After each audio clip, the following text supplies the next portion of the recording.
brilliance of Hawk that he displayed us Protoss fans for such a long time. I'm a really big fan of Morrow as well. You know that Stefan is one of the guys that I truly appreciate in the StarCraft 2 scene. He's a very honest person, hardworking, very talented, but I actually think that Huck is going to take it this series, man. I'm really eager to see what unfolds. If Huck has researched Morrow at all, he has to suspect that Morrow has a serious weakness to these sort of immortal timings. Do you think Huck will pull something out like that, especially since we're playing on Ohana here as our first map? Possible, and we just saw a little bit of an immortal timing against the red, but that was different. That was not how an immortal timing normally works, because it felt like... 1 second, man, take it away. It felt like something, as we do see just spawning here in the top left-hand corner of Ohana is EG's Huck. And Morrow's going to be down in the bottom right as that red Zerg player. No spawning pool down yet. 14 supply, he's saving money. Looks like it will be that standard 14 pool opening. Actually, no. Look at Morrow. He's being a little bit cheeky. Sends the drone out. He's going to try to hatch first, even faking the pool. And Huck takes the bait, does not block the hatchery, and this is a great little opportunity for Morrow. Kev, what do you think when you find yourself playing against a Zerg player who's managed to go hatch first? Do you really want to know? This is an explicit broadcast, right? Then I can't express my feelings. PG-13, Kev. Then I can't express my feelings. You know what I think, Ben? Then I think, oh, well, this kind of sucks. Well, that escalated quickly. I was really excited to play this game, and suddenly I'm not that excited anymore. That's how I feel, man. No, in all seriousness, this is pretty good, of course, for Morrow. I do not think it's the end of the world, because as Protoss you can cut a few corners here and there as well. Why not go Nexus first, then Gate? Because the spawning pool is obviously going to be very late. And that also means that if you want to do some 4-gate +1, that's all going to be, or just 4-gate without a +1, that's all going to be a lot quicker. Sorry I was slightly distracted earlier, by the way, Ben, as I have a small sound issue.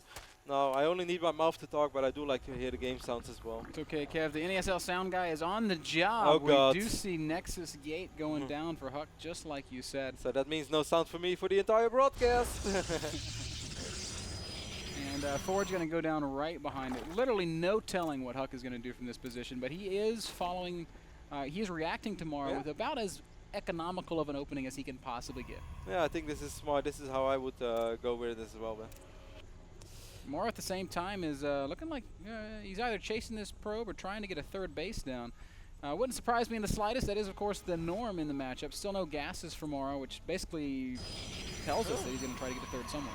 Huck is going to block this one, though, but there are already 2 Zerglings on the map and 2 other Zerglings are on the way. So Huck is at least going to be a little bit annoying. He's getting his own cannon as well, just in case. The only thing that the pylon like this always does do, yes, it delays that additional base for Zerg, but what it also delays, Ben, is your cybernetic score. Yeah, that's right, Kev, and we can even see Huck squeezing in a cannon before that core, so he's really giving up a lot of the advantage that he would have gained from that fast gateway. Interestingly, Morrow going all the way up to 6 Zerglings very early on. Now, that sounds like very insignificant. What's going on? Huck is making another pylon before his core. He's just going super economic. Now I'm kind of starting to get the feeling, man, that we're going to see some Stargate play eventually, because he's really not keen on getting that quick warp gate upgrade, or even just doing anything. But even if he wants to go Stargate, man, it's going to be a pretty late Stargate. By the time this cybernetic core is done, it's going to be 6:20. I have no idea where Huck's going to take this. Yeah, I'm a little bit eager to see how it unfolds myself. Huck does have a reputation for being a sort of gateway player, and it's interesting that he's not really focusing on that fast warp gate. Still no 3rd or 4th gases, and it's about time for that, quite frankly. Yep, we see, unless he's just going for the good old 7-8 gate, man. Nobody's ever dirty of an 8 gate. We saw Grubby versus Nurcho in the OCS and Europe last weekend, where Grubby surprised Nurcho, and I actually felt that Nurcho was microing really well in that situation, but at the end that wasn't enough either, so we'll see. Now there we do see those additional guys going down. More drones on the way for Morrow. Morrow is starting to get Overlords in pretty good positions as well. This Overlord, he's probably going to sacrifice. I hope he's going to sacrifice it. It's going to be about 6 minutes and 50 seconds into the game when Morrow finally ties Huck in the worker count. Next round of drones will put him, or would have put him ahead, but now we see more Zerglings on the way. Man, Morrow has really made, he's turned a lot of larvae into units, Kevin. He's got the 6-lings out already. He's building 8 more now. 4 more gates on the way, Ben. 6 more gates on the way. So it's going to be a good old 7 gate over here for Huck. I do have sound, by the way, against it. I 7 feel, gate +1, by the way.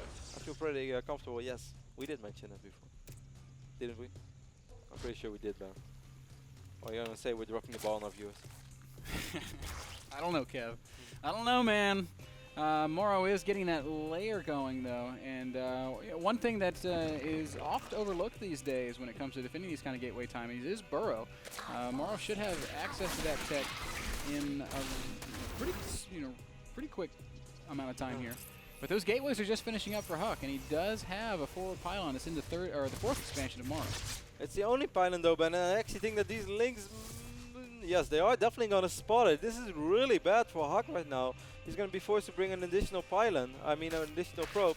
Oh, Morrow, you really want to kill that pylon, man. If he warps in right now, he's going to be able to save it, but he's not going to do it. He doesn't want to reveal his hand yet. But I'm starting to have the feeling that Morrow is so well prepared, man. He's up 40 supply right now. Yeah, he's made a lot of units, Kev. He's on zealots? 56 drones, which is basically that magic number of workers you want for this kind of two-base aggression. Huck just walked in 7 zealots though. No, he didn't. Walked him in. Then he canceled them? Because I saw all the zealots in the production tab. Instead, he's going to warp in the Twilight console now, man. He warped in a couple of Stalkers. And he's going to warp in a robotics facility. This is kind of similar to what he did against the Red. It's like he really wants to be aggressive, but then he already has the backup plan ready as well. Whatever the case may be, Morrow seems to know exactly what's going on. He says, okay, no aggression coming my way. I'm going to get back to droning. Immediately goes up to 61 drones with more in production, double Evo, upgrades coming down, Zergling speed, Roach speed. So he's basically posturing for the later stages of the mid-game right now. Most importantly, Ben, I think the infestation pit is going down right now. We saw Huck in his games against the Red. He never went up to Colossus. Now against an army that doesn't consist Colossus, Infestors are just the absolute dream unit. Fungos are fantastic against Sentries, Zealots, and even against Immortals, and of course Stalks as well. Infested Terrans are pretty damn good against every single unit as well. So yeah, whenever if an Infested Terran is able to shoot, it is an excellent unit, doing outputting more damage than a non-stemmed Marine. That's a lot of damage, Kev. First Roaches and Lings that Morrow has produced are going to make their way forward here, and he's going to try to put a little bit of pressure on Huck's third base. I don't think Morrow can really force a cancel here. no, I don't. Not with this little army at least, because Huck is pretty well prepared. Has a couple of sentries with a lot of energy. Now instead, man, we see Huck going up to 3 bases, and we see him adding the robotics bay, and we're kind of starting to really like this right now. This is a 10 to 11 minute third base for Protoss, so that is pretty good. What is also very good is that with all the pressure he put on Morrow, it is very unlikely that Morrow would have ever just not make a lot of units and go Mutalisk or something. Because normally, when I would open like this, I would be so afraid of Mutas. Some Protoss players, they can still deal with it. If you're MC, you're like, oh, please go Mutas. Well, man, not me. And I think a lot of Protoss players think the same. It is very hard to deal with Mutas if you go up to 3 bases, have late blink, have low Stalker count, and then go Colossus as well. But because Huck at least has the potential to be so aggressive, because he wasn't really aggressive, but he had the potential there.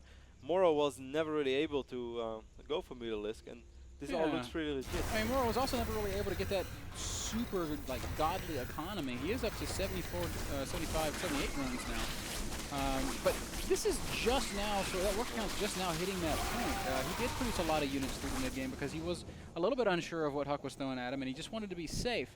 Now Morrow is certainly not behind. In fact, he's in a great position with Roachling and Fester and his Hive Tech on the way. And actually, Ben, Huck is tricking Morrow into the fact, I think at least, that he's going Colossus, because this really looks like it. But instead he's researching War Prism speed. He has the War Prism now as well. He's going to let speed finish. But he's still going to go with a Protoss army that doesn't consist of any Colossus. That's and really interesting. Corruptors right now. Yes, forcing. I'm going to make the little quotes beside my face, though. Forcing Corruptors, but we have to realize Hive's halfway done. And Morrow right now is starting to spine up. He's got 86 drones. He can make 10, 15 spine crawlers if he wants. And that's going to be very difficult to break with an army that doesn't contain Colossi. Yeah, we see spine crawlers going down left and right now as well, Ben. And as you pointed out, also importantly, that Hive is more than halfway done. The War Prism with speed right now. Okay, there is the first Colossus after all. Well, that surprises me. Yeah, maybe Huck just sort of realizing that he's going to need it. Surely he's got an observer somewhere in position. I kind of wonder if this was worth it, the War Prism speed, and perhaps he's going to try to snipe the, the Greatest Spire or just the Spire itself, but that's going to be very tough. Yeah, the Spire's kind of tucked away in the back there. and I think only four Zealots would be able to hit it at a time. Yeah, very good placement there by Morrow. There's a very big warp in though. Maybe he's going for the Hive instead. If nothing else, he's definitely going to get some worker kills. At the same time, Huck is pushing forward with his main army, so Morrow's got to be very careful with how he splits his units here. Greater Spire has not even started yet, Kev, so at least in part, you know, Morrow's got a lot of supply tied up in these Corruptors. There's 7 Corruptors out right now. I feel that Huck wasted so much potential DPS, man, with his little army chasing 2 roaches over here. Morrow's going to send a few units right now, but Morrow's afraid to send too many units because he wants to defend with the spine crawlers. And rightfully so, Kevin. This is a very scary Protoss army if you don't have a Zerg army in position to deal with it. Hive taking a lot of damage. Zealot's really trying to chop it down, but it does look like Morrow might just... No, it's going to fall, man. It's going to fall. Oh my gosh, one last punch, and it does go down. Even if it hadn't fallen, Huck was there with another round of Warpins. So that's a painful loss. The Hive going down means that Morrow can't reestablish that tech, can't get his +3 upgrades. Fortunately, Greater Spire has already begun, so as long as he can keep it from dying, he is going to have access to that Broodlord tech. Kind of a weird response there by Morrow, Ben, because I thought that Huck would have even taken that out much quicker. But maybe because Huck was not really focusing the Hive immediately, Morrow felt that I'll be okay if I just send a couple of roaches. Well, the opposite was true, Ben. He was not okay. Huck takes out that Hive, in which was a very weird scenario because we were watching 2 of the best foreign players play against each other, while a couple of Zealots just sliced their way through a Hive. You're right. It was a bit of a blunder on Morrow's part, but I still like how carefully he played that. If he pulled his whole army, he can guarantee that Huck would have pushed right through that 4th base and probably would have crushed it. That's of course a good point. 7 cannons being wiped in right now. Huck still being active with this Warp Prism, with the speed upgrade. 4 Zealots are still in it as well. Those Zealots, man, they saw the Hive die, so they have a lot of momentum going into it. That production tab, Kev, 11 Broodlords about to finish up. That is going to make the army of Morrow absolutely ferocious. Here comes this Zealot Warp in back of Morrow's 3rd base. Like your kitty? Like my kitty, man. Kitty is a ferocious. She thinks she's ferocious. See a lot of Lings and Roaches and a couple of Infestors making their way across the map, man. But here comes the real problem for Huck. Those Broodlords are on the way. Let's take a look at Huck's army composition. We have 19 Stalkers, 2 Archons, 6 High Templars. If the Fungals are good, Ben, if Morrow controls his army properly... Yeah, this looks like a very difficult army for Huck to deal with. Whoa, feedback! So nice. I think he just needs a lot more time, Kev. He does have his mothership on the way, so that's sort of the answer, but it's 160-second build time. It's going to be a while before that mothership comes into play. He has to be careful with those Infestors because there are quite some High Templars in the mix. Feedbacks could potentially go down. Storm landing on top of the Zerg army. And doing a decent amount of damage. Roche is absorbing most of it. The Broodlords are doing a great job of just laying siege to this cannon line, but all the Roaches and Lings are gone, as well as most of the Infestors. What in the world happened to the Infestors? Feedbacks happened, man. That's what I was afraid for. But Morrow's doing this pretty well. He still has a few Broodlords alive. There comes the final blink from Huck. It's a great blink from Huck, and he's going to get underneath these last Broodlords, and all of a sudden Morrow's in a little bit of trouble. His economy is not great. We can see him reloading with Zerglings and Roaches, and that is not going to cut it against this kind of Colossus numbers. That fight just wasn't quite controlled properly. No, Morrow was too careless with his Infestor, man, and it's very, very hard for a Zerg, so don't get me wrong, I'm not trying to be overly critical. It is very hard to have that perfect army control. Certainly when there are cannons in the mix as well, you just can't really run in and you have to use hold position. You want to put pressure on, but you also don't want to overcommit, so it's a very tough position for a Zerg player to be in. But at the end of the day, Morrow just didn't do it perfectly because he lost all of his Infestors before real Infested damage was Look spawned. at Huck. Huck is doing it perfectly, blinking up into the main base with a lot of Stalkers. He's got Immortals and Colossi making their way over to the 4th base. They're a little bit exposed. These Stalkers should be able to get away, unless they get caught by a big Fungal. No, there's no energy. One got shot. Corruptor's going to knock out this War Prism. That'll finally spell an end to that harass at least. Yeah, but in the midst of this, that 4th base has been under siege, Kevin. The spine crawlers have all been taken out. Playing like a man on fire, man. This is some great StarCraft from Huck, but here come the Zerglings and Lings underneath the Colossi. Can actually be very difficult to do. This could be a critical mistake. Colossus. All the Immortals are going to die. Colossi are on move command, and every single Colossus falls. What in the world did we just witness? We saw a bunch of Lings killing 4 Colossus, man. 4. Oh my goodness. But I still think that Hawk is in quite reasonable shape as the transition to carriers is about to get ready. He has a mothership at home. He could have probably recalled that army, by the way. Let's take a look. Where is that mama ship, man? Do you know where She's the mama in the ship 4th base, Kev, and she has 92 energy, Okay, so just shy of having the energy to recall, painfully shy. Stalkers are in a very awkward position, Kevin. Zergling Infestor is so mobile that I feel like Huck could get this little force caught. But actually, it looks like Morrow has no intentions of going back. Morrow only has 7 Broodlords. He's just not really scary enough. He's going to use 2 Broodlords to defend. That seems a little risky as well, but at the same time, big attack coming into the 4th base. Mothership is there cloaking everything. Vortex goes down, and oh, the Broodlords, a couple of them do get sucked in. There is a single carrier out. Oh, High Templars then? They are going to storm the Broods. The lane's actually mostly getting away there. Can't forget that there are a couple of Broodlords inside that Vortex, and they do pop out, and nothing there to detect right now. The Broodlords are just sitting ducks. The lanes apparently have been chiseled away. I don't know what happened to the Zerglings. Huck right now up in supply by about 20. And he has quite some money as well. He had way more money, just wiping quite a few units. Still making carriers and Colossus as well. And this just looks very good for Huck. Despite losing so much, he's been harassing all the time. He took out that greatest fireman, he took out this hatchery, he took out the 4th base, took out the main several times.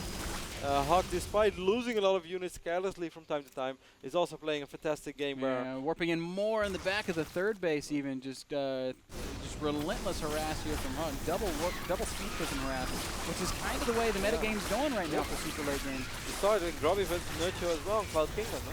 It's very powerful, and we have to realize that late game Zerg army is awfully immobile, and the fast units are not the best units for dealing with Zealots, as we can see here. So true. You can just 1 or 2 spine crawlers is not going to cut it either. You're going to need a lot of them. Morrow down to 102 supply. That carrier count is climbing as well, Ben. And Morrow just doesn't have the economy to deal with carriers. And he really doesn't. In spite of, he lost hatcheries, but he also lost a lot of drones, Kev. If we look at the drones killed, 42 drones have died, leaving Morrow with only 58. He's also lost every one of those spine crawlers that he invested in. Man, that was like 20 spines. Most of them are off the map. 113 supply remains for Morrow. Huck's still sitting comfortably at about 150, and he is investing in almost purely. Have you seen the carrier in How to Swarm yet, man? It has like these little blocks, sort of, like kind of like a command center has. You know, that you can see how many SCVs you loaded in. You know what I mean? And then for the interceptors, you can see how many carriers you have on your, or how many intercepts you have in your carrier. That's kind of cool, I guess. Yeah, I like it. Makes the carrier look more powerful. But when you click on the carriers, like, doesn't it already show the interceptor number? Like yeah, of course, here. But like normally, let's say you have the stalker selected. Yeah. You can't really see how many interceptors this carrier have. And if you would see like the bar over here, and you see like 5 out of 8 interceptors. Not 6 bad. out of 8. Small buff. Yeah. Ninja buff. Small buff. Hidden buff. Ninja buff. Morrow trying to sort of get back to a stable position, building more spines, reestablishing his tech. But Kevin, he just doesn't really have an answer to carriers right now. Does he even have a Spire? No, the Spire was killed. So he can't produce Corruptors. The only thing that Morrow can make right now that shoots up is Spore Crawlers. And I don't think that's going to cut it. Not very good against carrier Colossus. Huck is playing this very safe right now. Still has 7 High Templars as well. Really crazy game. Started off slow, Ben.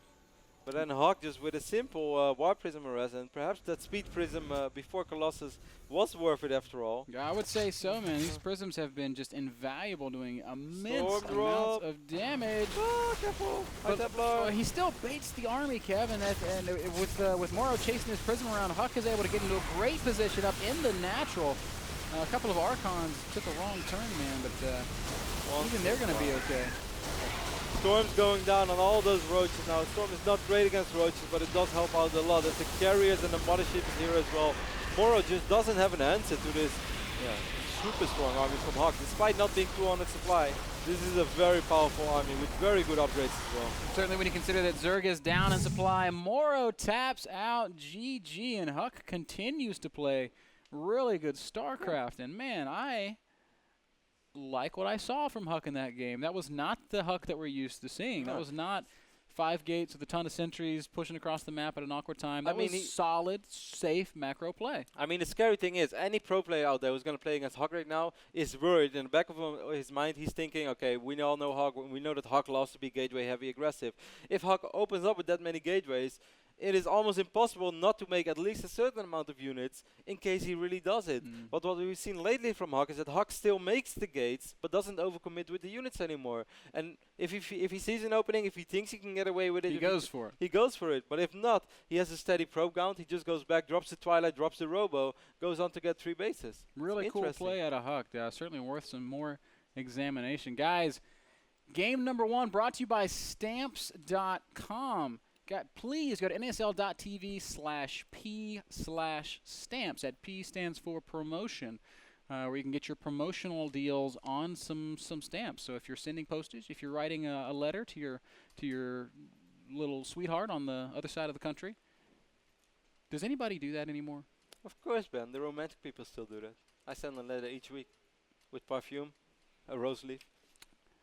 I think this is the best use of this is for the small business owners out there that have to send out the bills and the invoices and all that stuff. So if you're like it's the best esports enterprise, Jason Tugman with your stickers, you need to go over here and order you some NASL stamps. Ben, we live in different times. Nowadays we have things that we call e-lovers, guys who write girls over the internet all day. But girls, they get lovely messages over the internet all day long. So if you want to be different, Ben, you still send a good old letter. That's how you do it. Every time there's like a birthday or a holiday or a special occasion, I like to get a card and like I'll fill it out, but I have such terrible handwriting that I'm embarrassed to give it to the person. So I would almost like rather type it and then still send it by mail. Print it on the card. Yeah, that's awesome. That's what nice people do. Anyway, guys, we're gonna take a small commercial break. We'll be right back with game number 2 between Morrow and Hawk. So don't go anywhere.